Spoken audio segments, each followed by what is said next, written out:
ഉദയശ്രീനടയിൽ ഉയരുമീ മലയിൽ ചിറകു വീശി ചിരികൾ പൂക്കും ഹൃദയമുണരുകയായി കസവുടുക്കും കനവുകൾ തൻ കവിതയല്ലോ ഗേഹം ശ്രീ തുളുമ്പി നീട്ടും ഗമനിഗമം മകളധികമാനീ സരിഗരി നിരഗ ഗമമണി ഗമമണി നിജ ഗമമണി നിജ സരി ഗമമണി നിജ സരി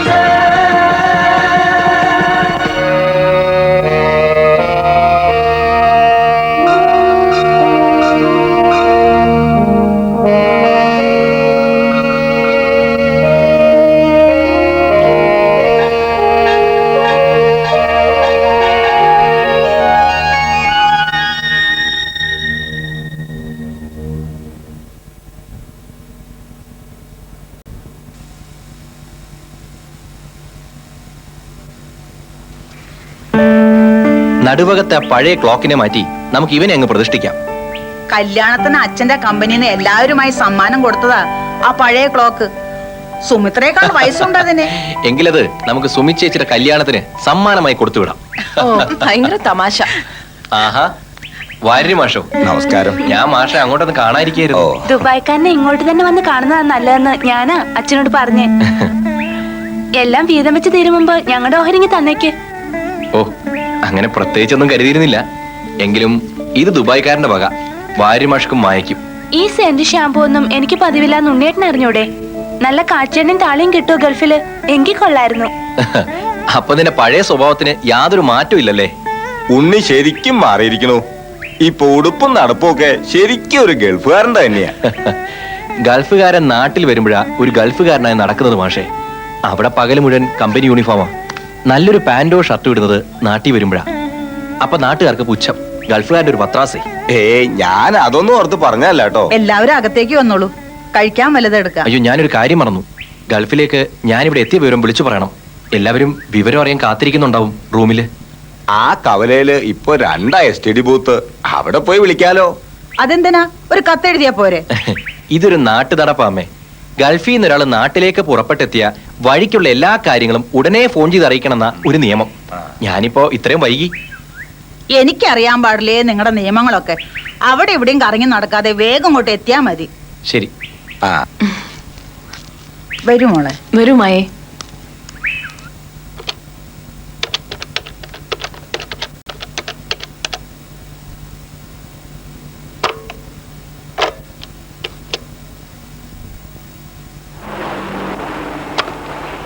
അതെങ്ങനാ? ആ ഫോണിന് എപ്പോഴെങ്കിലും ഇത്തിരി റെസ്റ്റ് കൊടുത്താലല്ലേ? ആ ഗംഗനും ഖാദറും ഒക്കെ അതിൽ തൂങ്ങി കിടക്കല്ലേ?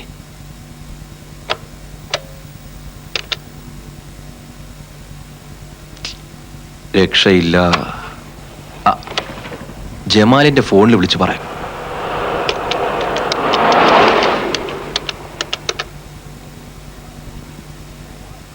ഹലോ ജമാൽ, ഇത് ഞാനാ, ഉണ്ണി. ഹലോ, യാത്രയ്ക്ക് എങ്ങനെ ഇരുന്നു? സുഖമായിരുന്നു. ഫ്ലൈറ്റ് റൈറ്റ് ടൈം തന്നെ. കസ്റ്റംസിൽ പ്രോബ്ലം ഒന്നും ഉണ്ടായിരുന്നില്ലല്ലോ? ഇവിടെ എന്റെ ബാങ്ക് മാനേജർ കാത്തു നിന്നിരുന്നേ. ഞാൻ പറയാറില്ലേ, വിൻസൻ സാറ്. അതെ, അദ്ദേഹം തന്നെ. അദ്ദേഹം ഇടപെട്ട് നോമിനൽ ഡ്യൂട്ടി അടിച്ച് ഇറക്കി തന്നു. ഓ, അപ്പൊ ഞാൻ വിളിച്ചു പറഞ്ഞ് വെറുതെ ആയോ? എന്തായാലും നന്നായി, കാര്യങ്ങൾ നടന്നല്ലോ. ജമാൽ എന്റെ റൂമിലേക്ക് ഒന്ന് വിളിച്ചു പറഞ്ഞേക്കണം. അവിടെ ഫോൺ കുറെ നേരമായിട്ട് എൻഗേജ്ഡാ. ഓക്കെ, ഞാൻ പറഞ്ഞോളാം. Then have a nice time. Okay, thank you Jamal.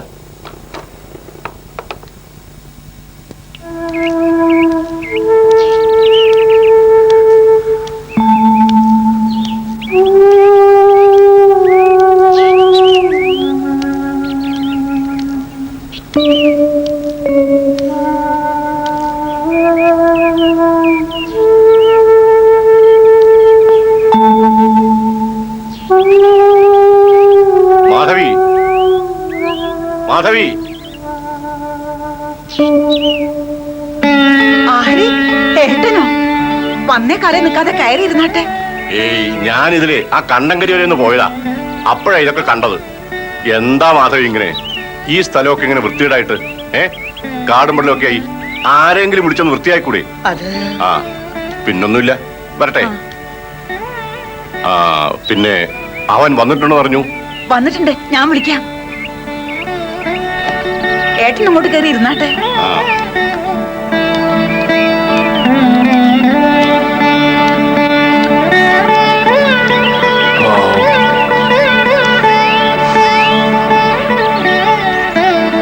ഉണ്ണി, ഉണ്ണി, ഒരു അത്ഭുതം സംഭവിച്ചിരിക്കുന്നു. നീ പുറത്തുനിന്ന് നോക്ക്, ആരാ വന്നിരിക്കണേന്ന്. എന്താ ഇത്ര വലിയ കാഴ്ച? വലിയമ്മാവൻ. അതേടാ, നിന്റെ ശേഖരമാമൻ തന്നെ. ഇതുപോലെ പുതിയ കുഴപ്പം ഒപ്പിച്ചോണ്ടാണോ കക്ഷിയുടെ വരവ്? ഇതൊന്നുമല്ല, നീ വന്നിരിക്കണോന്ന് അറിഞ്ഞു തന്നെയാ ഏട്ടാ വന്നിരിക്കണ.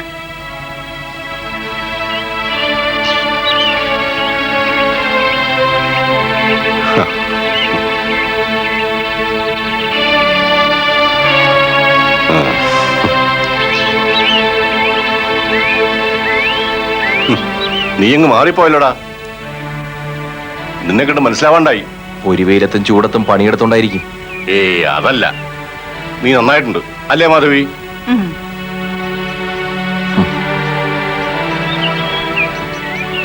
നിന്റെ വിവരങ്ങളൊക്കെ ഞാൻ അറിയുന്നുണ്ട്. മാധവിയും നിന്റെ അമ്മായിയാണ് ലിങ്ക്.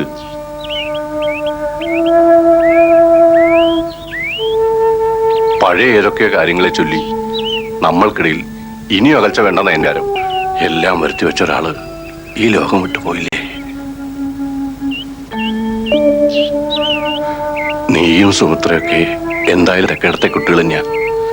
ആ വിചാരവും ചിന്തയൊക്കെ ഉണ്ട് എനിക്ക്. ആ സൗകര്യം ഉള്ളപ്പോഴൊക്കെ തറവാട്ടിലേക്ക് ഒന്ന് ഇറങ്ങാ. ഞങ്ങളൊക്കെ അന്യരല്ലാന്നും കരുതുക. അയ്യോ, ഏട്ടനൊന്നും കഴിച്ചില്ലല്ലോ. അതിനെന്താ, ഇനി പിന്നെ ആകാലോ. നിങ്ങൾ എപ്പോഴാ വേണ്ട വെച്ചാൽ ഇറങ്ങുക. അമ്മായും സീതയും അന്വേഷിക്കുന്നുണ്ട്. ഞാൻ വന്നോളാം. ആ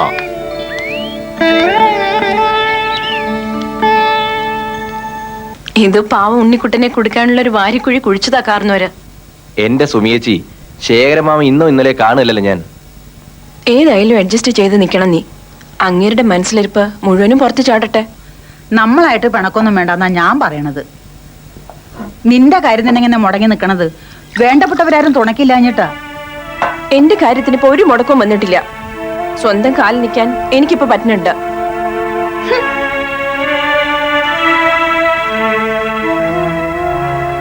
എന്നാലും സുമിയേച്ചിക്കും കുറെ കഴിയുമ്പോ ബോറടി തോന്നും. കുറെ കഴിയുമ്പോഴല്ലേ, അത് ഞാൻ സഹിച്ചോളാം. എന്താ ഉണ്ണിസാറിന്റെ ഇപ്പോഴത്തെ നിലയ്ക്കും വിലയ്ക്കും ഈ സുമി ചേച്ചി ഇങ്ങനെ പുരനിറഞ്ഞു നിൽക്കുന്നത് ഒരു ഭാരാവണുണ്ടോ? എന്താ ചേച്ചി ഇങ്ങനെയൊക്കെ? ഈ സ്നേഹത്തിന് പങ്കുപറ്റിയല്ലേ ഉണ്ണി വളർന്നത്. ചേച്ചിയുടെ അവസ്ഥയ്ക്ക് കാരണം എനിക്കറിയാഞ്ഞിട്ടല്ലോ. ചേച്ചിക്ക് തോന്നുന്നത് എന്താന്ന് വെച്ചാൽ അതുപോലെ ചെയ്തോളൂ. എന്തിനും ഈ ഉണ്ണി കൂടെ ഉണ്ടാവും.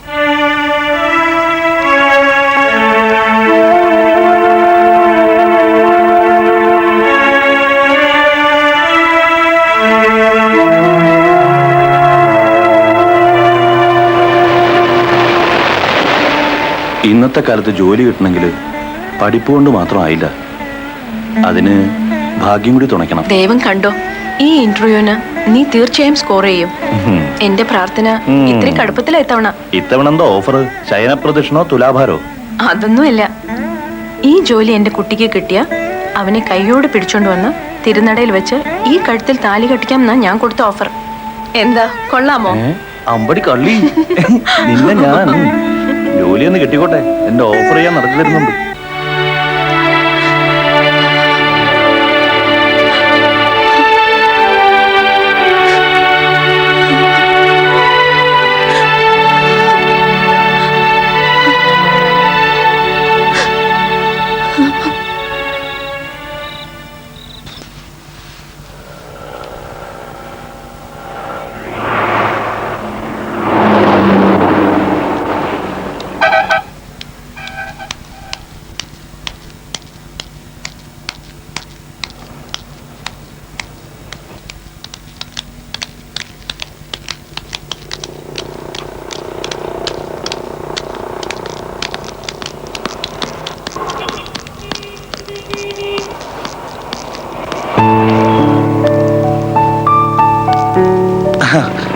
നീ എന്താ ഇവിടെ?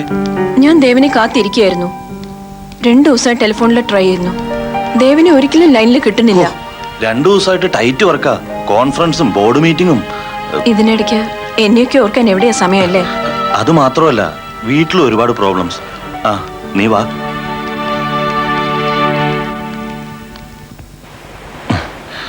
ഇതിപ്പോ ആലോചിച്ചാൽ അത്ര സീരിയസ് ആയ പ്രശ്നമല്ലാന്ന് നിനക്ക് തോന്നും. പക്ഷേ എന്റെ വീട്ടിലെ സ്ഥിതി ഓർക്കുമ്പോ നീ എന്തെങ്കിലും ഒന്ന് പറയേ. എന്നെ കുത്തിക്കൊല്ലാനുള്ള ദേഷ്യമുണ്ടെന്ന് പറ. ഞാൻ നെറികെട്ടവനും തന്തയ്ക്ക് പറക്കാത്തവനാണെന്ന് പറ. സത്യത്തിൽ ഈ പറഞ്ഞതൊക്കെ ഞാനല്ലേ ദേവൻ? അച്ഛനില്ലാത്തവൾ, തറവാട്ട് മഹിമ അവകാശപ്പെടാൻ പറ്റാത്തവൾ, അങ്ങനെയല്ലേ നിന്റെ വീട്ടുകാർ എന്നെ പറയുന്നത്? എന്റെ ഈ അവസ്ഥയിൽ വീട്ടുകാരെ ധിക്കരിക്കാന്ന് പറഞ്ഞാ നീ തന്നെ പറ ഒരു സൊല്യൂഷൻ. ഇനി എന്ത് സൊല്യൂഷൻ? ഒരു നാടകത്തിൽ 2 കഥാപാത്രങ്ങൾ വേഷം അഴിച്ചു വെക്കാൻ ഇത്തിരി വൈകി. വേഷം ഇഷ്ടമാണെങ്കിലും എന്തെങ്കിലും അഴിച്ചു വെച്ചല്ലേ തീരൂ. Because it's only A drama. ശരിയല്ലേ ദേവൻ?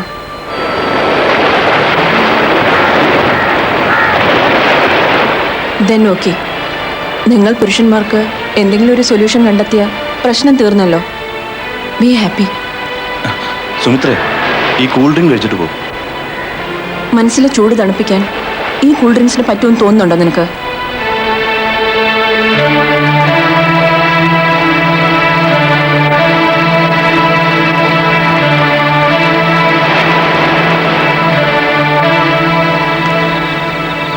സുമിത്രയ്ക്ക് എല്ലാം പെട്ടെന്നായിരുന്നു.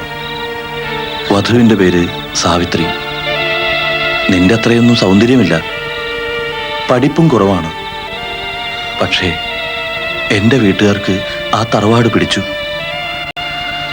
ഞാൻ തലകുനിച്ചു കൊടുക്കുകയാണ്.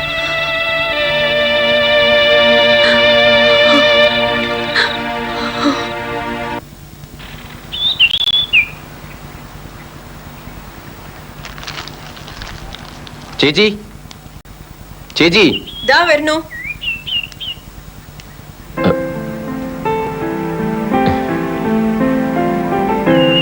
ഇന്നലെ വല്ലതും പറഞ്ഞ് ചേച്ചി ഞാൻ വേദനിപ്പിച്ചോ? ഏയ്, ഞാൻ വെറുതെ. ആട്ടെ, നീ എവിടേക്ക് എങ്ങനെ സുന്ദരകുട്ടപ്പനായിട്ട്? ഇനി തെക്കേടത്ത് പോയില്ല എന്നുള്ള പരാതി വേണ്ട. ഒന്ന് പോയി മുഖം കാട്ടിട്ട് വന്നേക്കാം. ചേച്ചി വരുന്നോ കൂടെ? ഞാനില്ലേ, ദേവികമ്മയുടെ ലാത്തി സഹിക്കാൻ എനിക്ക് തീരെ പറ്റില്ല. നീ തനിച്ചങ്ങി പോയിക്കോ. ശരി.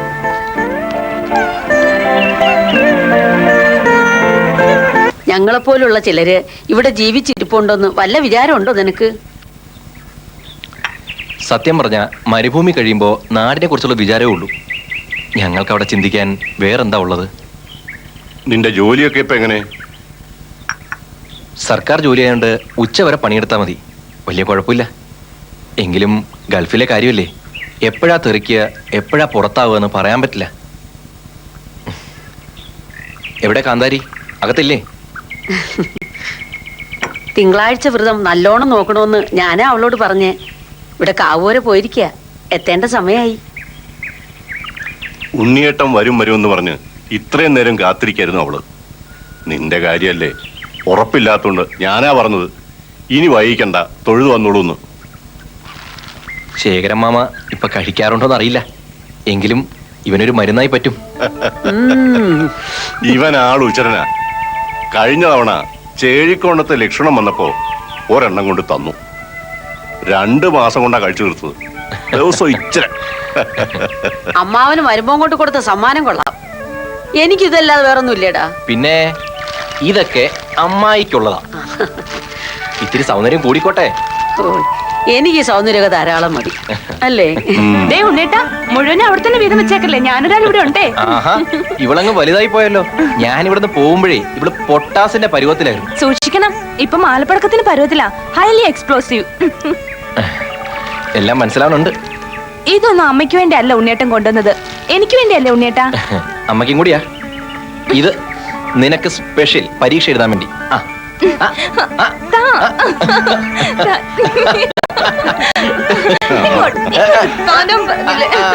ഞാൻ ചോദിച്ചില്ല, നിന്റെ വീട് പണിയൊക്കെ എന്തായി? ഏതാണ്ടൊരു ഐഡിയ ഞാൻ കൊണ്ടുവന്നിട്ടുണ്ട്.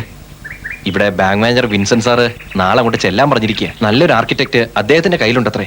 ആ പുറമ്പോക്കി തന്നെ വീട് വെക്കാൻ പോണേ? അത് ഇത്തിരി കഷ്ടം തന്നെയാണേ. ഉള്ള സ്ഥലത്ത് അഡ്ജസ്റ്റ് ചെയ്തും കെട്ടുക, അത്ര തന്നെ. ഇനിയിപ്പോ വേറെ സ്ഥലം വാങ്ങിക്കാനൊന്നും എന്റെ കയ്യിൽ കാശില്ല. നിനക്കെന്തിനാ വേറെ സ്ഥലം? ഇത് മുഴുവൻ നിനക്കും കൂടി ഉള്ളതല്ലേ? നീ എന്താന്ന് മറന്നുപോയത്?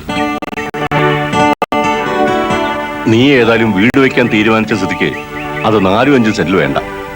ആ വടക്കേപ്പുറത്ത് റോഡ് സൈഡിലുള്ള 20 സെന്റ് തന്നെ ആയിക്കോട്ടെ. എന്താ ദേവകി? അതാ ശരി. ഞങ്ങളൊക്കെ എത്ര കാലം അറിയാണ്ട് ജീവിക്കുന്നവരാ. ഭൂമിയും കെട്ടിപ്പിടിച്ച് ആർക്കു വേണ്ടി എങ്ങനെ കാത്തിരിക്കുന്നത്? നീയൊക്കെ അല്ലേ നീ ഇവിടെ ജീവിക്കേണ്ടത്? എനിക്കൊന്നും മനസ്സിലാവുന്നില്ല. അമ്മയോട് കൂടി ഒന്ന് ആലോചിച്ച്. നിന്റെ അമ്മ എന്തു പറയാനാ? കൊടുക്കേണ്ട സമയത്ത് ഞാൻ അവൾക്കൊന്നും കൊടുത്തിട്ടില്ല. അതെങ്ങനെയായിരുന്നു കൂട്ടിയാ മതി.